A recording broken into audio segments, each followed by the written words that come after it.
जोंनि हारिनि बर' पलिटिकल लिडारफोरा आसाम स्टेटनि चिफ मिनिस्टारनि गोदोनायाव माला सोयै सोयैनो समफोरखौ ओरैनो बेकार मिसइउज इलाम खालामलांजोबसिगोन लाजिगोन ना लाजिया बिसोरलाय। गिबियाव गासैबो मानगोनां मेलेमजिबि रायजो राजा नोंथांमोनखौ आंनि बे भिडिअ बरायना लाग्रोनाय जाबाय। दिनै मानगोनां इउजि ब्रह्म बिथाङा जाबाय सासे मिनिस्टार बिबानाव थानानै जोंनि बर' हारिनि बिखायाव थानाय जेंना जेथोफोर जायफोर जेंना जेथोफोरानोखि पलिटिकल प्लेटफर्मनि गेजेरजों पलिटिकल पावारफोरखौ बाहायनानै एसेबाबो माने सुस्रांनानै लाबोनो हायो आरो सुस्रांनानै होनो हायो।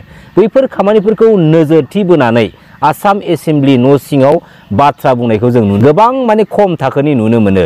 जेराव मानगोनां इउजि ब्रह्म बिथांमोन बायदियानो दिनैयो जोंनि बिटिसि पलिटिकल सिस्टेमाव गावसोरनि इउपिपिएल पार्टीनि गभर्नमेन्टनि समाव बिपिएफनिया बिजेपिनिया बा आदार्स बबेबा मोनसे पलिटिकल पार्टीनि मेम्बार्सफोरा मावथिफोरा हेफाजाबगिरि रायजो राजाफ्रा जेबो स्किम मोना जेबो अनसुंथाइ मोना बेफोरबायदि बुंनाय बाथ्राफोरा पलिटिकल प्लेटफर्मनि गेजेरजों जों गावजों गावनि गेजेराव डिभाइड खालामना दोननाय गावस्रा होनायनि मोनसे बियो जाबाय मेइन पलिटिकल इस्यु। थांनाय मोनसे समाव जोंनि बर' माहारिखौ दैदेनबोनो मोननाय सासे गोख्रों दैदेनगिरिफ्रा दिनै फैयै पलिटिकल प्लेटफर्मनि गेजेरजों गावबा गावनि पलिटिकल सार्थबादिखौ स्ट्रें खालामनायनि थांखियै जानला मेनला पलिटिकेलि इस्युनि गेजेरजों जों गावजों गावनि गेजेराव गावस्रा होनायनि प्लेन पलिसिफोरखौ खालामबाय थायोबा जोंनि बर' हारिनि सुबुंफोरा खौसे जानो हागोन ना? मालाबाबो खौसे जानो हाया। मानि थाखाय?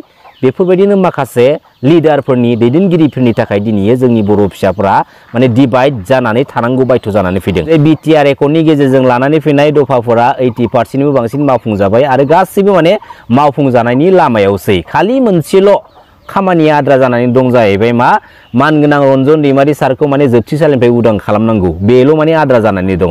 दा बे समाव बे सोंथिया बेरखांदों जाय मानगोनां एनडिएफबि ब्रादार्समोनखौ लानानै बिटिआर पिस एकर्डखौ खालामनानै लाना फैनाय जादोंमोन। दिनै एनडिएफबिनि फाउन्डार मानगोनां रन्जन दैमारि सारानो बिटिआर पिस एकर्डनि उनावबो दिनैसिमबो जोबथेसालियाव थानांगौ बायथ' जानानै फैदों। जेराव बिटिआर पिस एकर्डआ 5 years अलरेडि कमप्लिट जालांबाय। दिनै मानगोनां रन्जन दैमारि सारखौ जोबथेसालिनिफ्राय उदां खालामनांगौ खामानियासो माबोरैहाय लास्ट स्टेजाव फैनानै थाफैखो? बे खामानिखौ जागायजेननायाव मानो मावनो हादिया? मा खारन? दा दिनै मानगोनां रन्जन दैमारि सारखौ लानानै मानगोनां रन्जन दैमारि सारखौ जोबथेसालिनिफ्राय उदां खालामनांगौखौ लानानै बिटिसि पलिटिकल सिस्टेमाव पलिटिकल इस्यु खालामनानै रायजो राजाखौ जाम्बा जाम्बि खालामनो सानदों नामा? मालाबाबो बिदि दासान। मिथिबाय? गादियाव जिरायदों पलिटिकल पावारखौ आखायाव मोनदों नाथाय दिनै बाहायनो गोहो मोनाखै। दिनै गादब जानानै इउसलेस खालामजागासिनो दङ। बेनिफ्राय बिसोर मा खालामदों?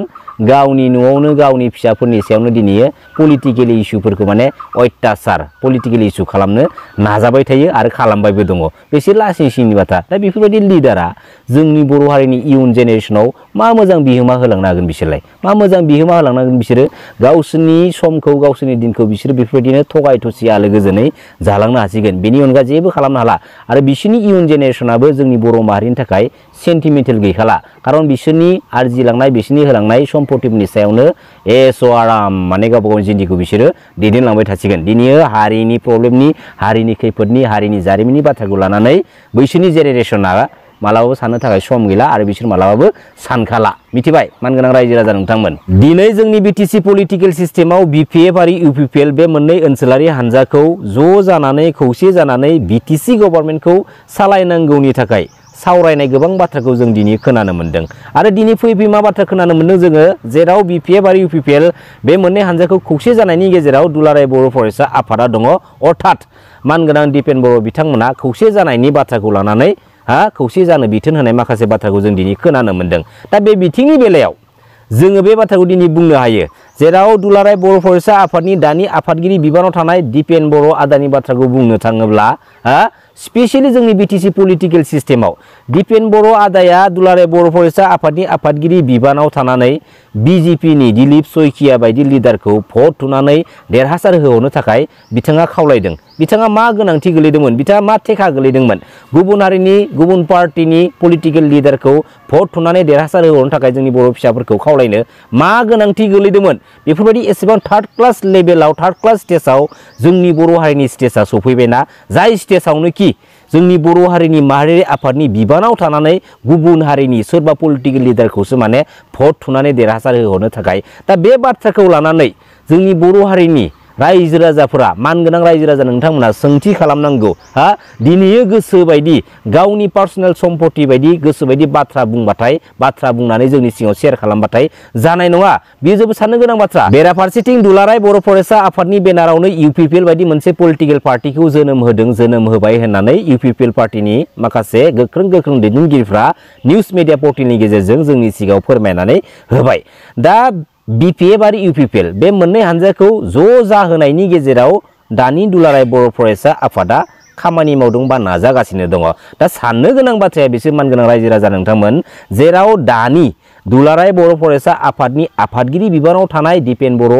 आदाया बेराफारसेथिं बिजेपि बायदि पलिटिकेल पार्टिनि पलिटिकेल लिडारखौ भट थुनानै देरहासार होनो खावलायो आरो बेराफारसेथिं जोंनि बिटिसिआव मा खालामो बिपिएफ आरो इउपिपिएलखौ माने इउनाइटेड जानानै बिटिसिखौ सालायनांगौनि बिथोनखौबो बा बाथ्राखौबो बिसोरो खावलायो अब्ला दिनै बिटिसि पलिटिकेल सिस्टेमनि पलिटिकेल लजिकआ बबे एंगेलजों खारगासिनो दङ दिनैयो थारला थुरला बाथ्राखौ जों बुंनो हायो साफ्रोमबो जोंनि बर' हारिनि लिडार आरो पलिटिकेल लिडारफ्रा गावबा गाव बेनिफिट्सनि थाखाय सीट पावारनि थाखाय मानि पावारनि थाखाय गावबा गावनि थांखिखौ मोननो थाखाय बिसोरो गावबा गाव गोसो बायदि बाथ्रा बुंदों गावबा गाव गोसो बायदि दिनै खामानि मावगासिनो दङ हा नंगौना नङा रायजो राजा नोंथांमोन दिनैयो जोंनि बिटिसि पलिटिकेल सिस्टेमाव स्पेशली बिटिआर एकर्डनि उनावहाय जोंनि बिटिआर एरियानि सिङाव जेसेबांखिनि डेभेलपमेन्टनि खामानि जायो गोदानै जायफोर खामानिफोरा माने सेंसन जानानै फैयो बैफोर खामानिनि एगेन्स्टआव आसाम स्टेटनि चिफ मिनिस्टारासो फैनानै गोसो बायदि खोथा होनानै थाङो गोसो बायदि अपेनिं खालामनानै थाङो नाथाय जोंनि बिटिसि गभर्नमेन्टनि दानि सीएम इएम बिसोर मा खालामदों बे आसाम स्टेटनि चिफ मिनिस्टारनि उन थांबा बिनि बुंनाय लेखा बिसोर खामानि मावगासिनो दङ नाथाय स्पेशली जेराव बिटिसि पलिटिकेल सिस्टेमा जाबाय जोंनि बर' हारिनि न'खर बे न'खराव जोंनि बर' फिसा पलिटिकेल लिडारफ्रासो गोसो बायदि खोथा होनानै गोसो बायदि खामानिफोरखौ मावनानै जों रायजो राजानि सिगाङाव दिन्थिनांगौमोन दिनै बिटिसिनि दानि सीएम मानगोनां प्रमद बर' बिथाङा गोसो बायदि खोथा नांगौ ओइ आमुक जायगायाव बे खामानिखौ मावनाय जागोन आमुक जायगायाव बे खामानिया मानो जायाखै गाबोननो माव दिनैनो बे खामानिखौ अर्डार होना फै बेफोरबायदि गोहोआ थानांगौमोन नाथाय स्टेटनि आसाम स्टेटनि चिफ मिनिस्टारनि अर्डार अथरिटि मोनांगौ माने बिसोरो मा खावलायाव हमनानै जमथाब नेबाय थानांगौ बाध्य जानानै फैयो बेसे दुखु गोनांनि बाथ्रा हा दिनैयो जोंनि बर' हारिया बे पलिटिकेल सिस्टेमनि गेजेरजों इउनाइटेड जानानै जुदि पलिटिकेल पावारखौ गोख्रोंलि हमथानानै जुदि सेन्ट्रेल आरो स्टेट गभर्नमेन्टखौ प्रेसार होनो हानायमोनब्ला जोङो ओरैबायदि गोजौ थाखोआव थांनो हागौमोन ना दिनै जोंनि बर' हारिया आलादा रायजो सेपारेट स्टेटनि थाखाय बेसेबां सात जारला खस्थ'नि गेजेरजों सोमावसारबोबाय हाजार बर' फिसाफ्रा दिनै जिउ गोमानांबाय हाजार बर' बिमा माहारिफ्रा दिनै रेप जिनारि खालामनानै बुथारजाबाय आरो दिनैसिमबो रेप जिनारि खालामजाबाय थायो नाथाय दिनै जोंनि भारत हादरनि सिङाव ओरैबायदि माखासे स्टेटफोरा गोदानै स्टेट महरै मोननो थांगासिनो दङ जायफोरनोखि जोंनि बर' हारि बायदि दुखु खस्थ' सात जारलानि गेजेरजों गावसोरनि सेपारेट स्टेटखौ मोननांगौनि थाखाय सोमावसारबाखै आरो बैफोर माबोरैहाय दिनै मोननो थांगासिनो दङ पलिटिकेल पावारखौ बिसोरो इउनाइटेड जानानै बाहायनो रोंदों पलिटिकेल पावारखौ जेरैबायदि बाहायनांगौ जाय जायगायाव बिसोर बाहायनांगौ बे जायगायाव बिसोर दिनै बाहायनो रोंदों जायनि थाखाय बिसोरो दिनै सेंट्रेल गभर्नमेन्टखौ इंडिया गभर्नमेन्टखौ प्रेसार होनानै गावसोरनि बे सेपारेट स्टेटखौ मोनफुंनो थांगासिनो दङ मानगोनां रायजो राजा नोंथांमोन नाथाय दिनै आसाम स्टेटनि सिङाव 6 शिड्यूलनि आन्दाराव दिनै जोंहा बिटिसि एकर्ड जादों दिनै बिटिआर गभर्नमेन्ट होनबाय थायो बिटिआर गभर्नमेन्टना बिटिसि गभर्नमेन्टआ बिटिसिआनो एरिया जाबाय बिटिआर एरियाखौ रिनेम खालामनानै मा खालामदों बिटिआर खालामनानै बिटिआर पिस एकर्डनि गेजेरजों लानानै फैनाय जादों दिनै बिटिआर गभर्नमेन्ट होनबाय थादों जेब्ला बिटिसिनि जायगायाव बिटिआरखौ गभर्नमेन्टआव इमप्लिमेन्टेसन खालामनो थाङोब्ला बे बिटिआरआ 6 शिड्यूलनि सिङाव लानानै दोननानै इमप्लिमेन्टेसन खालामजागोन ना जाया बेखौसो जोंहा माने साननो गोनां आरो गिखांनाय फैदों दिनैनि बे समाव जेराव दिनै जों स्पेशली रोखा फोरमान मोनदों थारैनो जुदि बे बिटिआरखौ इमप्लिमेन्टेसन खालाममारोब्ला जोंनि बिटिसि एकर्डनि गेजेरजों मोननाय जा एसटि मर्यादा जेराव जों बिटिसि एकर्डनि गेजेरजों जोंहा 30टा 30टा एसटि रिजार्भेसन सीटखौ जों लानानै फैनो हादोंमोन। अपेना जाबाय मोनबा सीट, नन ट्राइबेल नन एसटि सीटआ जाबाय मोनबा। दिनै बे बिटिआर खौ इमप्लिमेन्टेसन खालाममारोब्ला, थारैनो जुदि खालाममारोब्ला टटेलि मा जेनेरेल मोनसे काउन्सिल जानो थांगासिनो दङ जोंनि बे बिटिसिआ बिटिआर महरै। मानगोनां रायजो राजा नोंथांमोन, अब्ला मोनसे बाथ्राखौ साननानै नायदो मानगोनां रायजो राजा नोंथांमोन, जाय बर' फिसाफ्रा जोंनि बर' हारिखौ रैखाथि खालामनो थांनानै गावबागावनि बेसेन गोसा जिउखौ दिनैयो बावसोमलांबाय। बैसोरनि बावसोमलांनाय बेसेन गोसा जिउमाया दिनै बेसेबां बेसेन होजाखो, बेसेबां बेसेन होजाखो साननानै नायदो मानगोनां रायजो राजा नोंथांमोन। खुलुमबाय। जै बर' हारिनि, जै बर' बिमानि।